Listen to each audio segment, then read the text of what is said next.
कक्षा 8वीं विषय गणित अध्याय 11 चतुर्भुज की रचना करना। आज का हमारा प्रश्नावली 11.4 जिसके अंतर्गत उदाहरण समझने का प्रयास हम कर रहे हैं।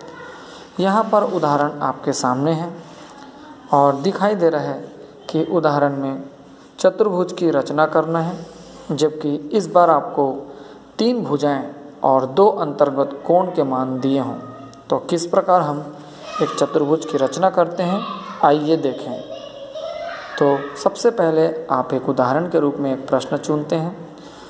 चतुर्भुज ABCD की रचना कीजिए, जिसमें AB बराबर 3.6, BC बराबर 4 सेंटीमीटर, CD बराबर 4.5, कोण B बराबर 60 डिग्री और कोण C बराबर 90 अंश, अर्थात 3 भुजाएं दी गई हैं और 2 अंतर्गत कोण दिए गए हैं। तो सबसे पहले हम पूर्व के अनुसार एक कच्चा चित्र बनाकर देखेंगे। देख सकते हैं आप एक कच्चा चित्र चतुर्भुज ABC और D।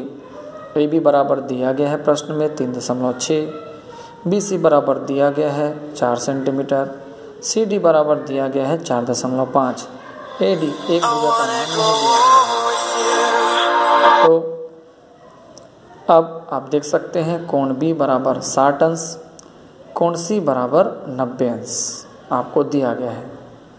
तो कोण C 90 अंश है और कोण B 60 अंश है। ये एक चतुर्भुज है। अब इस चतुर्भुज का एक कच्चा चित्र जो है हम इसे अब बनाने का प्रयास करते हैं। तो सबसे पहले आप देखें, हम सबसे पहले एक कच्चे चित्र को फेयर करने के लिए रेखाखंड AB बराबर पूर्व के अनुसार 3.6 सेंटीमीटर का खींच लिए हैं। देख सकते हैं आप। अब AB बराबर 3.6 सेंटीमीटर का खींचने के बाद बिंदु B पर प्रकार की सहायता से नहीं, चांदा की सहायता से कोण ABX बराबर 60 अंश का कोण बनाएंगे। चांदा को यहाँ पर रखकर 60 अंश का ABX कोण बनाएंगे। 60 अंश का ABX 60 अंश का कोण बनाएंगे। फिर किरण BX पर बिंदु B से 4 सेंटीमीटर त्रिज्या का चाप काटेंगे। क्योंकि कच्चे चित्र में BC बराबर 4 सेंटीमीटर है, तो हम प्रकार से 4 सेंटीमीटर B बिंदु पर रखकर किरण BX में चाप काटेंगे। जहाँ पर चाप कटेगा वो कटान बिंदु हमारा बिंदु C बनेगा। देख सकते हैं। अब हम बिंदु C पर चांदे को रखेंगे उल्टा करके इस प्रकार से। ऐसा बिंदु C पर हम चांदे को रखेंगे और बिंदु C पर चांदे को रखकर 90 अंश का किरण या कोण BCY बनाएंगे।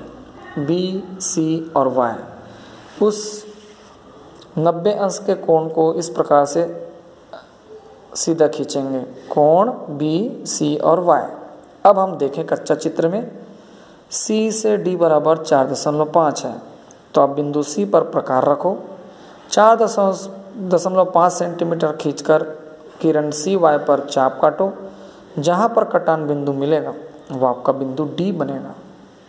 इस प्रकार आपको चतुर्भुज की चारों बिंदुएं A, B, C और D मिल चुका है। अब सभी बिंदुओं को आपस में मिला दो और इस प्रकार आपका चतुर्भुज A, B, C और D तैयार हो जाएगा।